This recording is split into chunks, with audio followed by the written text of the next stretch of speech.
My name is Rachel Howell and I am the manager at the Cheesecakery.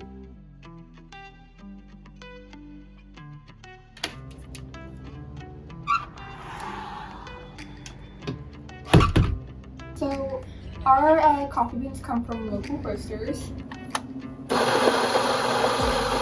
And then we also make our own syrups, especially our pumpkin syrup made with real pumpkin.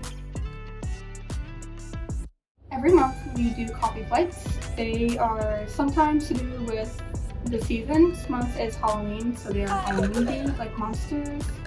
Every single month we do different flights, and they are little tiny versions of our coffees. I'll be right with you guys shortly.